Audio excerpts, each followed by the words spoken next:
All right. We are here with our next episode of the What's Happening podcast, number 25. I'm Shaine. I'm Nico. And we are very happy to have Thomas Eddlem with us today. How are you doing today? Doing great.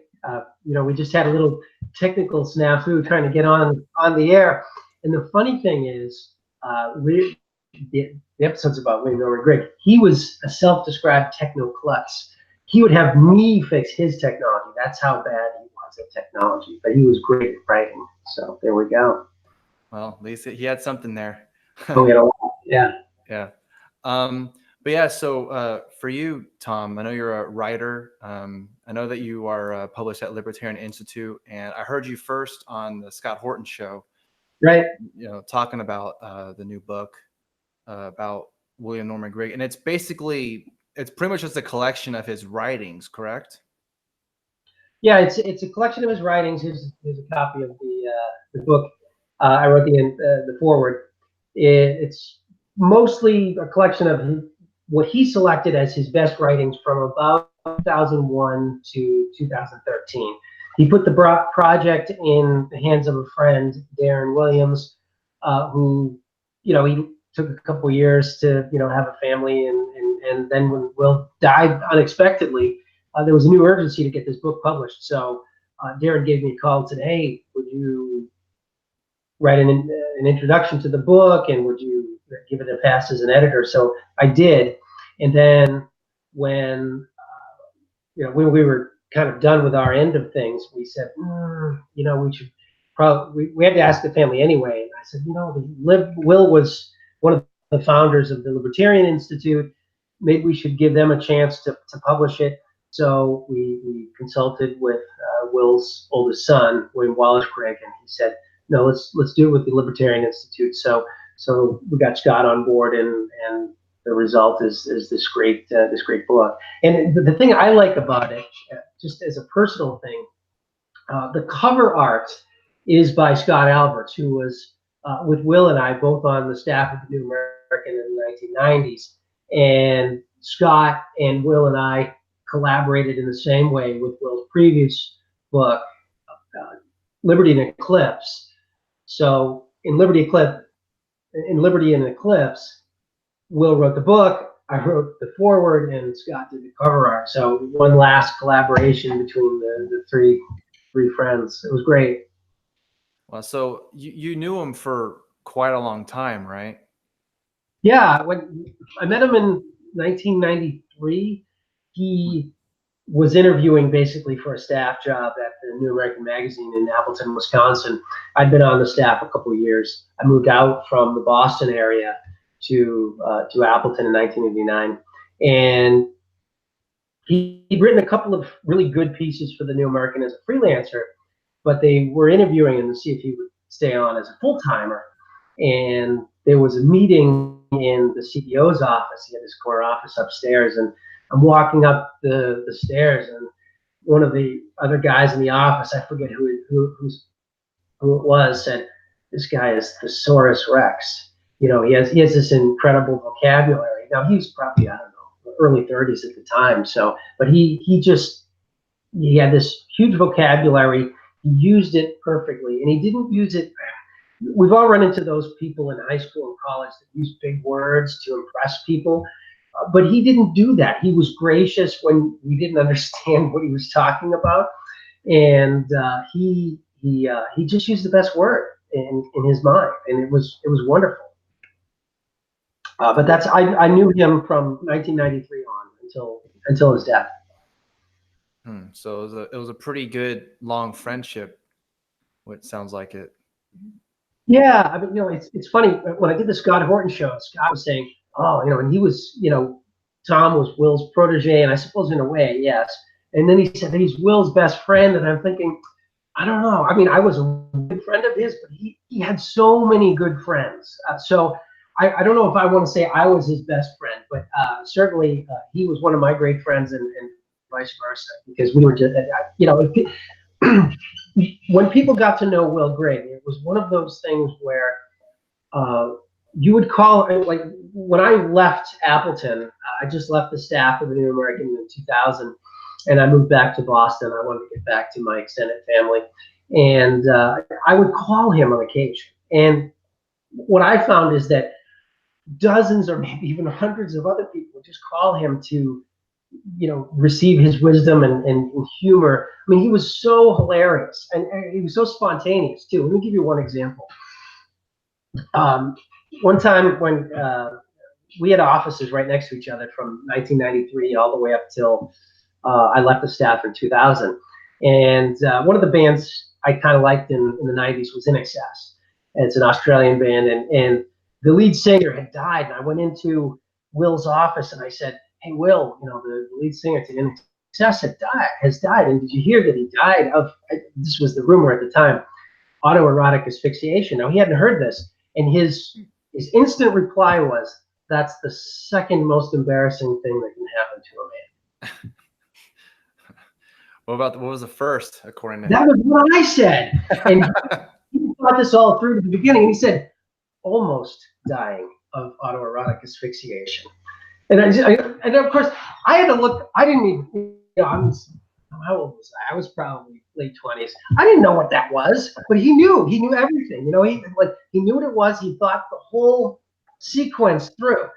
Oh, I'm going to say this. He's going to say, what was the most embarrassing thing? And then I'm going to say, that was the kind of guy he was. He could think everything through to its conclusion, and and be hilarious about it. He had everyone who knows Will had all of these Griggisms, and many of them never made it to print. My own daughters are, they always wonder, why does my dad always say, when I disagree with them, I ask them, "Why do you hate America?" And it was because Will had said, "Oh, whenever someone disagrees with Sean Hannity on the Hannity show, he says, 'Why do you hate America?'" And I just started cracking up, because it was almost that way. I mean, at the time I was listening to Hannity, and it almost was that way. So there were so many little things that he did, but from the standpoint as a writer, he was a great libertarian writer. He started off as a pretty traditional, I guess, conservative constitutionalist, but in the end, he became really an anarcho-capitalist. He wasn't in it. There are certain anarcho-capitalists, a minority, who will, "Oh, you're a statist if you disagree with one little thing." Will was gracious about everything, and I never became a full anarcho-capitalist. I would still call myself, I guess, a classical liberal. And he would say, "Shoot for anarchy and you'll hit minarchy."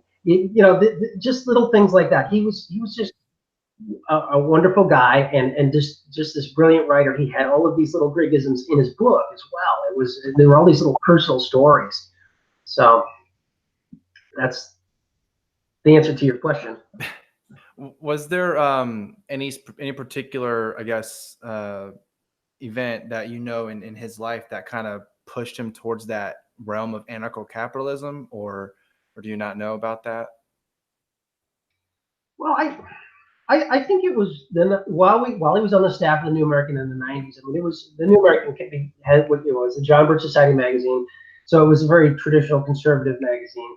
And he and I both in the 90s, with Bill Clinton fighting the wars in the Balkans, and Justin Raimondo creating this great website called antiwar.com, and Lou Rockwell creating his own great website, LouRockwell.com, later LRC.com. We started, reading that and becoming very strongly anti-war. And Will created this stream of anti-war articles, as well as on other issues. And I think we were influenced by both Justin Raimondo and by Lou Rockwell in a big way. So I think that was the tipping point. But he was always open to those ideas. It wasn't like they captured him and turned him into this anarcho-capitalist. He was always open to the idea of, gee, if we can have less government, and that's good. If we can have no government, that's better. I mean, that was his view, and so why not? And I suppose I'm open to that too. If it can be shown to me that we can have no government, I would be for it. Bob Murphy almost got me. I read his book, Chaos Theory. That's what it was, and it was about some of the tougher questions with regard to anarchy versus a minarchist or classical liberal society. And I think he made some intelligent, plausible points. Didn't quite get me, but maybe his next book. Yeah, maybe. Well, he had that Contra Krugman book that just came out recently, but that's mainly about, debunking Krugman and all that. So I don't know if he's making that particular, anarchy points or whatever, but yeah. Right. I mean, I love that podcast. I haven't listened to it in a few weeks, but obviously I love Bob Murphy, and I listen to the Tom Woods, and they're both great. So, but I thought Bob Murphy, he sounds reasonable as a podcaster as well as in print. I think his books are good. Personal opinion. Yeah, with regards to like anarchism and minarchism and all that, there's a lot of those, especially, and I'm sure you've seen it too, where in the libertarian, I guess, or liberty movement, really, there's just a whole bunch of factions, and we see it on Twitter all the time.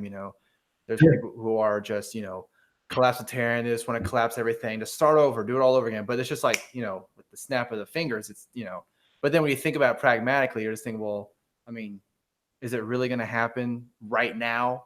So you're going to have to dwindle, I think, in terms of how that's going to go. Like you were saying, I would like no government. Perfect. That'd be great. No government at all. It'd be awesome.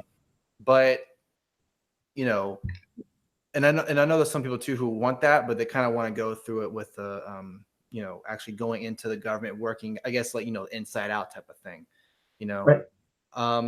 So in terms of with all that, do you think that, maybe not in our lifetime, because I don't see it happening, at least in our lifetimes or all that, but do you think we'll ever get back to that class? I mean, even just a classical liberal type of government, because I know for sure we're not really in that realm now.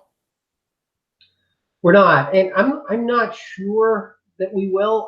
If we do, I think it would be probably by better tying taxation to representation, and by that I mean sort of getting rid of the money lobby, and I don't mean the money lobby that some of the Democrats talk about, where you have campaign contributions. I mean, the state is the biggest lobbyist.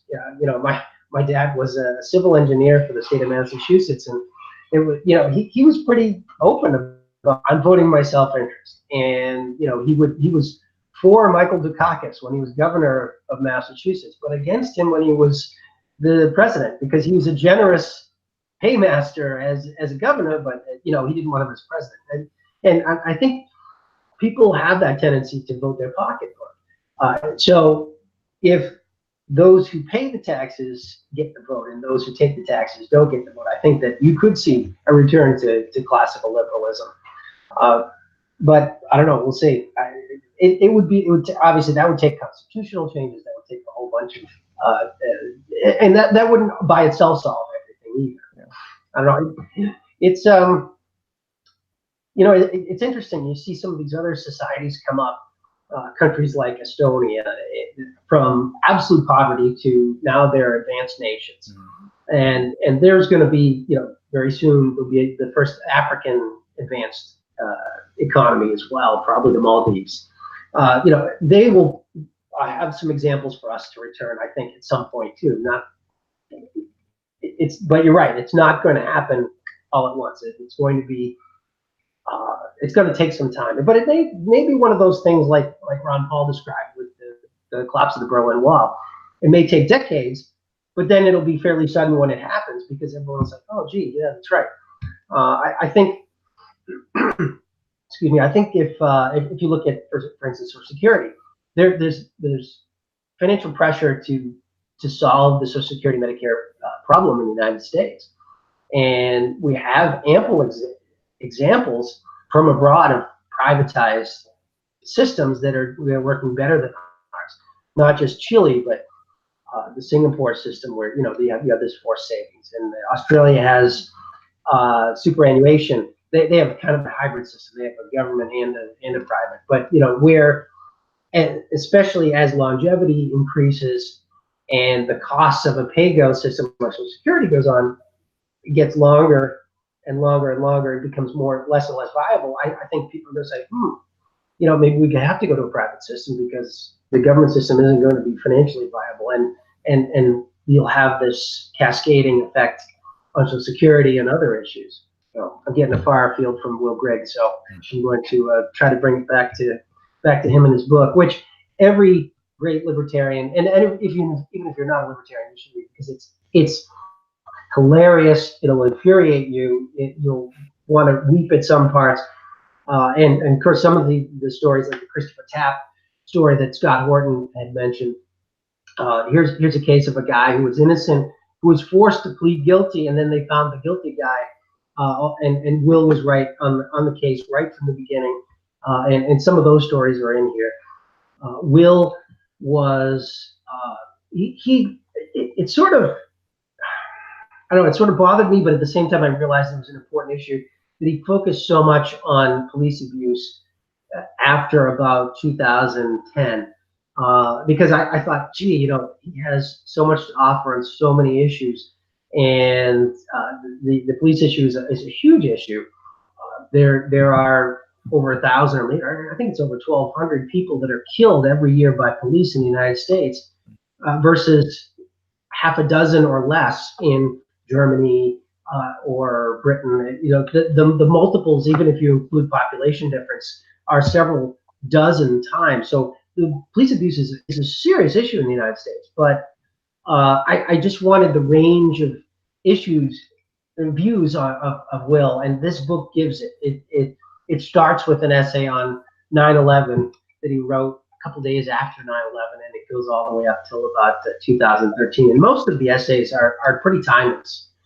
There's one or two that are, Christopher Tapp story that are, they're about individuals, but they also relate to principles, and they also, after the fact, show that, gee, the cat was right once again about things. Well, one of the things that you mentioned to us before was that he's a HAPA, and so we were wondering, because like we were saying when we were talking in in email and all that, like we don't really know a whole lot about him. So learning that he was HAPA was like, oh wow, that's really cool. So what mix of Asian was he, or Pacific Islander? Well, Will he was adopted by Grigg is a German name, so he used to joke that my family is German, except during World War II they were Swiss. But they, excuse me, they lived in the United States, so they had to sort of hide their German heritage. But he was adopted, and his whole life he grew up thinking he was half Irish and half Mexican. He used to joke, "Don't get me mad and don't get me drunk." But as it turns out, he was neither. He tracked down his birth mother, and a couple years before he died, and found out that his father was a Pacific Islander, some sort of Polynesian. I don't know. I don't know if it was Hawaiian or further into the Pacific, but he's half. I have thought that was the reason why he wanted to do the interview, because he is half Asian, so. Oh, it's great. That's pretty cool. Because like you were saying, he, like his whole life, he was adopted and thinking he was one, and then he learned, oh no, I'm a complete. So do you think, like, because it was kind of late in his life, like you were saying, it was about 2 years before he had passed. Did it kind of like change his mindset after learning about all that stuff, like everything he knew before, or he thought he knew, and then after learning all that, like what happened in terms of like learning all that? I don't think so. I mean, I think like a lot of adopted children, they're hesitant to go after their birth parents because they don't want to see it as a slight to their adopted parents, and especially if they are deeply respectful to their adoptive parents. And Will never had anything negative to say about his parents. He loved his parents, and I'm sure it's a lot for him to say, I still would like to know. And he did. He go and find out, and I don't know if it changed his worldview very much. There were a lot fewer Irish and Mexican jokes from him, but I don't think it changed his view that much. It was kind of funny. I mean, having him on staff. I mean, when I was hired by the Birch Society now, and actually in Belmont, Massachusetts, my first supervisor was African American. But I was told, before I got hired that, oh, this is possibly a racist organization. And when I hired and my boss was this, I said, oh, it's probably not. And it wasn't. And Will also, he defied that narrative too, because he was out there speaking for the Birch Society quite a bit. And, as a result, he brought a lot of people into the magazine and to the organization. In fact, the New American magazine's circulation had been holding pretty steady at about 15,000 in the early 1990s. And when they hired him, within a couple of years, the circulation tripled. And there were a lot of special issues that just sold several 100,000 copies, one of them about 1 million, or 500,000 rather. And it was because of his writing and his research, because he not only was great at turning a phrase, but he was also a great researcher. And he knew when he had an issue, and he would craft his articles with a theory and an example, and then another example, and then another example, and have the turn of phrase in the piece. I learned a lot as a writer from him. I was a terrible writer. When I wrote my first piece for the New American magazine back in 1987, that's when I got hired. The managing editor said to the editor, "Don't ever get another piece from this guy. He's terrible." And he was right. He was right. But I became a good writer later, in part because of Will. And I just have a lot to be grateful for having known him. So in terms of his writing, because I mean, you said that you learned a lot from him, in his writing and all that. Like, what would you kind of describe his writing style would be like? What's the William Norman Grigg writing style to you? Pugilistic. He was a fighter. He would come at you with hammer and tong, but also with humor. I give this one example in the foreword to the book, and I love it because it was just perfect. Well, we had this inside in-house newsletter that we circulated among the staff of the New American magazine. The New American was attached to the Birch Society. It was about half and half. Half were in Appleton, and then we had sales staff, or we called field staff, out all across the country.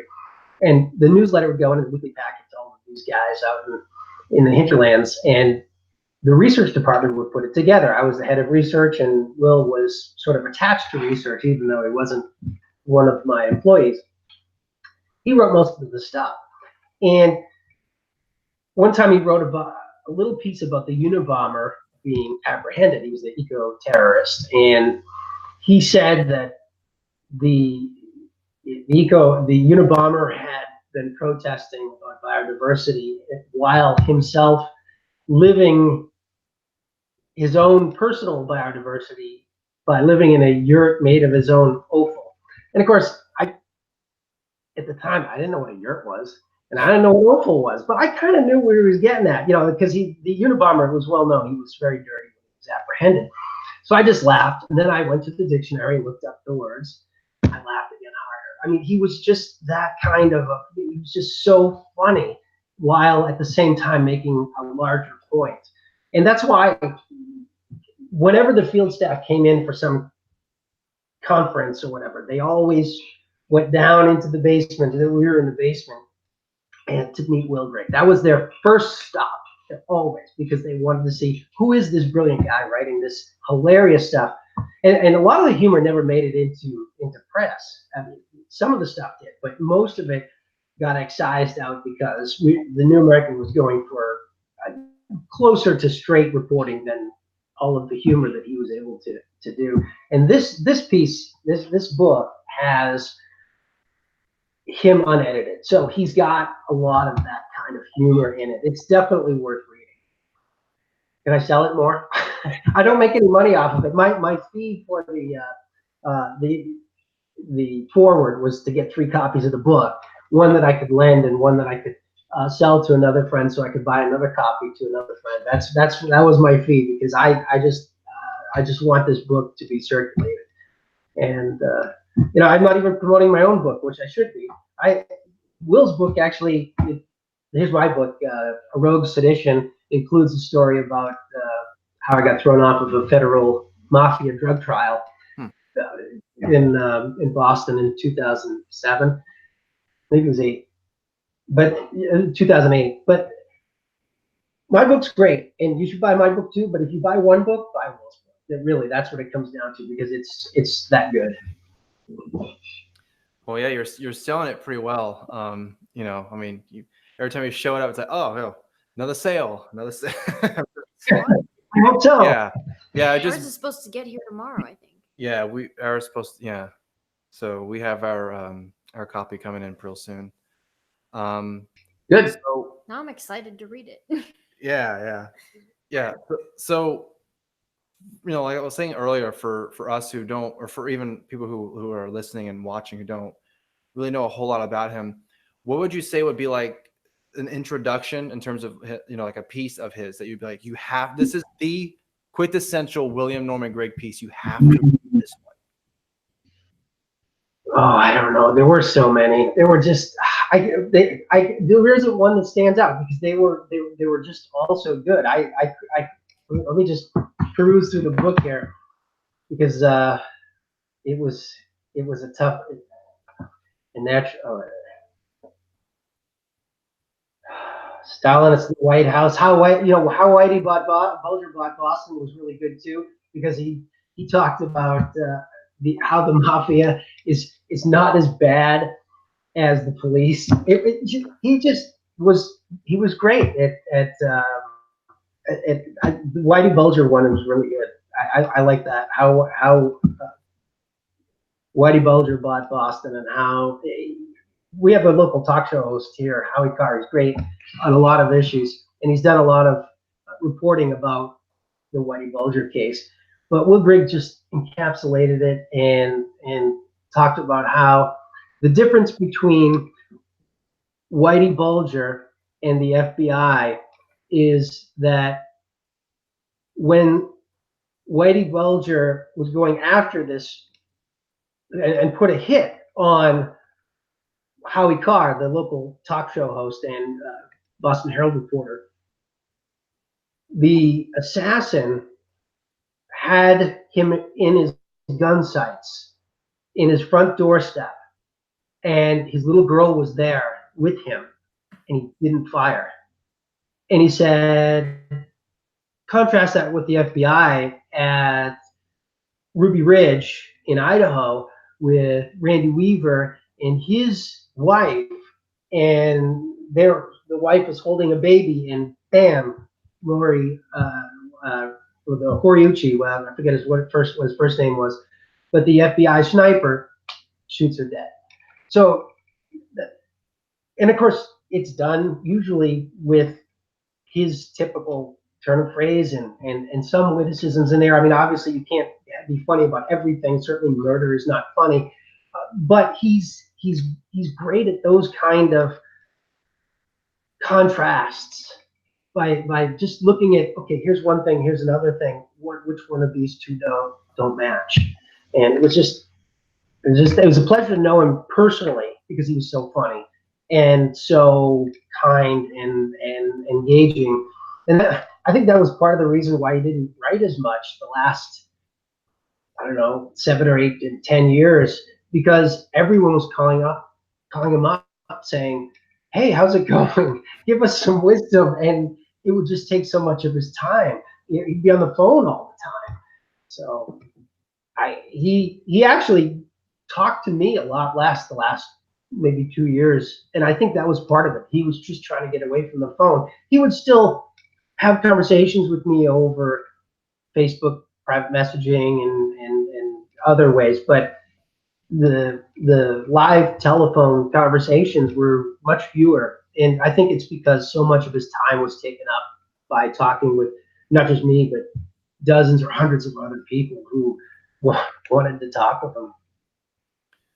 So I think, for some of our audience who would, who are thinking or considering, buying the book and reading it or whatever, obviously it comes from, like you were saying before about him, being a very, anarchist or just anarcho-capitalist, stance or leanings, whatever. So, for someone who's more on like the conservative side, who, if you, they're not, they're very wary in terms of, the anti-police, sentiment or whatever, they're very gung-ho about the police and the military, which is fine. But, with someone who is like that, or of that ilk, and you give them that book, do you think, not necessarily like, they're going to be convinced, oh, well, Or everything. might make them, more aware or like open their mind up. Yeah, maybe? yeah, basically. I think it will, and I think there'll be less reaction against, because the book is organized chronologically. So it starts with 9/11 and then it moves in. And he didn't really focus on the police for a couple of years. So you've got this broad range of issues that he's already talked about. And the average, I don't know, conservative constitutionalist, whatever you want to say, he's not going to convince too many leftists. I mean, there will be some who are anti-war that will see all of his anti-war writings and say, "Wow, this is good," or civil liberties stuff where he talks about the Bush administration and torture. But for the most part, I think it is more geared to where he was coming from.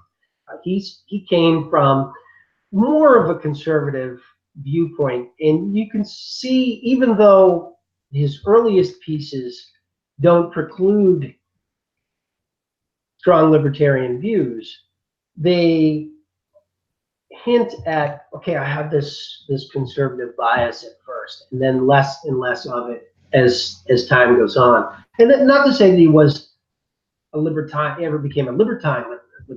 He, was personally very conservative. He converted to, he changed his religion to, sort of a non-denominational Christian after a number of years.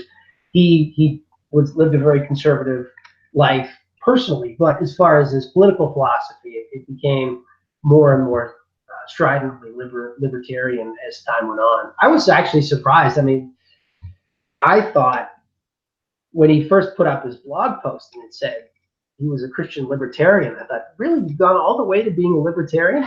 And I didn't even really think about it, but we were already there.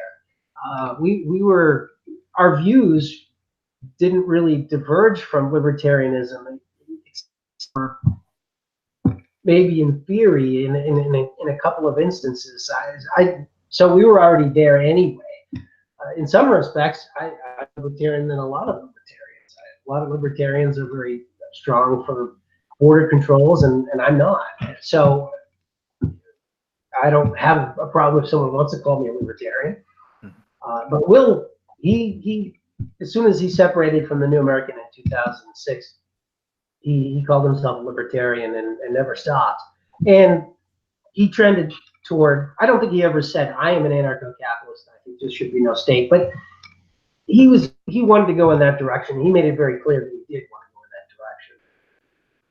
He just didn't want to put that label on it, maybe to, I guess, not scare away people, because I know some people who say they're anarchists, but they want to use that label because, oh, I'm an anarchist. Well, I don't want to talk to you because, Well, especially if you come out of the John Birch Society, where anarchy was sort of a stepping stone to communism. It was sort of, oh, well, who are anarchists? Well, 100 years ago, they were bomb throwers or whatever. That he didn't. I think there was a little initial hesitation to use the term because of where he had been, and not, a philosophical opposition to the anarcho-capitalist people that he had great affinity for. He wrote frequently for LouRockwell.com and other websites of the same caliber. In fact, a lot of the pieces in the book are reprinted from LouRockwell.com or LRC. I guess it's LRC now, but I'm an old guy. I'm older than I look, so it keeps to the old labels. It's the pieces, there's I think 65 different pieces in the book. It's about 300 pages, and so most of them are short. You're talking about, you know, a 5-minute read for most of them. There's a few longer ones, but it goes from, yeah, they're as long as he wanted them to be. You know, whatever it took to make the point. If it was really short, they're short. If there had to be longer, that's what it would be. But he was an American original. I've compared him. They're the only people I can think of who can think through to the root of a problem and then come out with a completely organized paragraph that addresses all of the points and probably all of the likely objections. I can only think of a handful of people in history that would do that on the spot. H.L. Mencken was great at that. G.K. Chesterton was great at it, but and Will Grigg was great at it. And I can't think of anyone else that would just go like that. And the closest we have now is someone like Tom Woods. I think he's really good at that. But I've never seen him off the cuff, so I don't know if Will Grigg would say something, and I would think, well, why did he say that? And I'd have to go and think about it for about 10 minutes. And he had thought through all of the processes, and I said, oh, okay, I get where he's coming from. So it wasn't even just the print. That mind was so active and so quick. All right. Well, Tom, I really appreciate you coming on to, kind of give a little overview of the book and to have a, this lasting memory of him and all the work, into that one book. So, we all really appreciate it, especially for the liberty movement, who really appreciated his work or even who never knew of his work, like us. Now here we are introducing it to, new people who, never knew who Will Grigg, was, and now they can read this book and be like, okay, I know who he is now, so, really appreciate it. And just also want to say that if you buy the book from Amazon or even the Libertarian Institute or pretty much anywhere you can buy the book, all the proceeds go to his family, I believe, correct? Yeah, that's correct. And that's important. I don't get a dime, and Scott Horton of Libertarian Institute, the publisher, doesn't get a dime. Nobody's getting any money except it goes directly to the family. And Will left 6 kids and a wife, so we want to do what we can to provide for them. But as Tom Wood said on his show last week, don't do it for them. Do it for yourself. You want to read this book. You will. Yeah, you'll do a good thing, but when you pick it up and read a couple of the essays, you want to keep going and read them all for sure. Yeah. So, well, with that, again, thank you so much for sharing some insight and some stories about Will. And like he said, do it for yourself. Buy this book, and of course, all the proceeds go to his family. So yeah, I think that's it. So again, thank you so much, Tom. Really appreciate it. All right, thank you very much, Shaine and Nico. Thank you. All right, have a nice night, everyone.